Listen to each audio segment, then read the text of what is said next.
हुमायूं कबीर साहब की तरफ से जो ये एक कृत्य किया गया है, इसके पीछे खुले तौर पर राजनीतिक लाभ है और उनकी मंशा मस्जिद बनाना या अल्लाह की इबादत के लिए अल्लाह के घर को तामीर करना, इससे कोसों दूर दूर का कोई वास्ता नहीं लगता है। लेकिन बहुत ही अफसोस का मकाम है कि फिर उस मुद्दे को ज़िंदा किया जा रहा है और इस नैरेटिव को के ऐसे तत्वों पर पूरी तरह रोक लगे।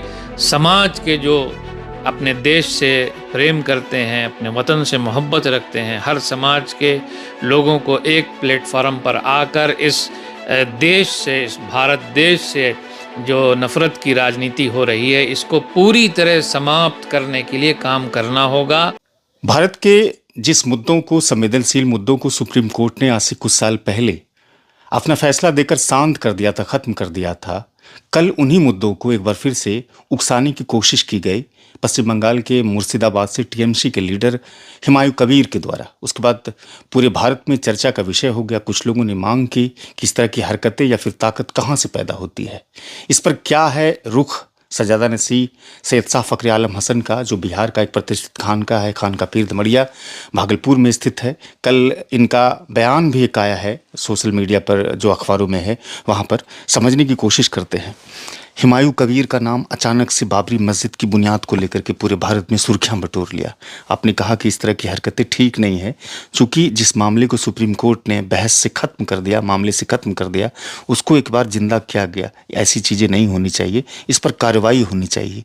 क्या है इस पर आपका नज़रिया बतौर एक सज्जादा नसीह होने के नाते?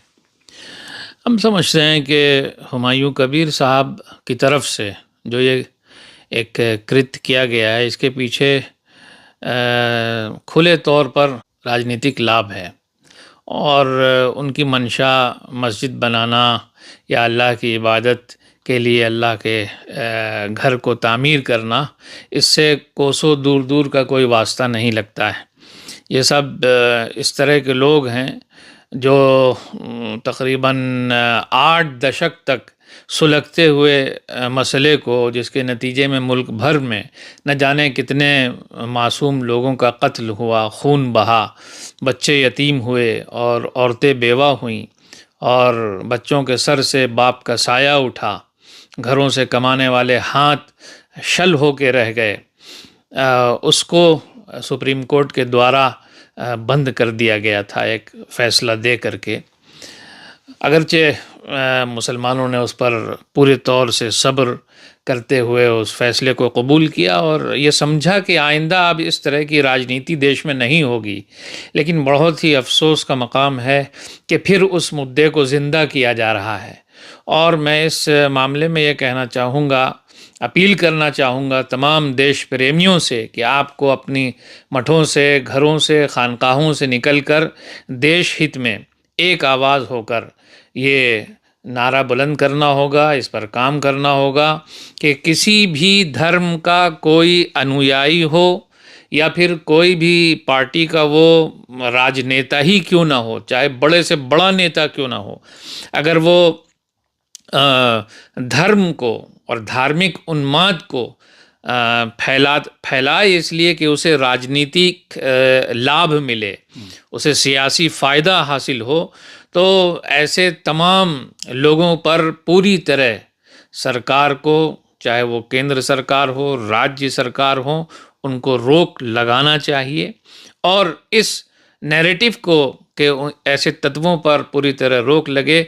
समाज के जो अपने देश से प्रेम करते हैं, अपने वतन से मोहब्बत रखते हैं, हर समाज के लोगों को एक प्लेटफार्म पर आकर इस देश से, इस भारत देश से जो नफ़रत की राजनीति हो रही है, इसको पूरी तरह समाप्त करने के लिए काम करना होगा।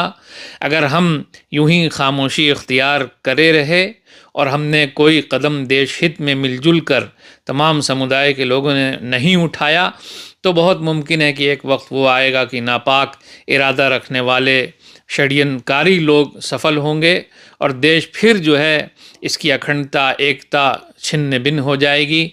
शुक्रिया सर, अपने समय दिया इसके लिए शुक्रिया। जी धन्यवाद। सैयद शाह फखरे आलम हसन साहब को सुना, जो सज्जादा नसीह हैं खानका पीर दमड़िया के।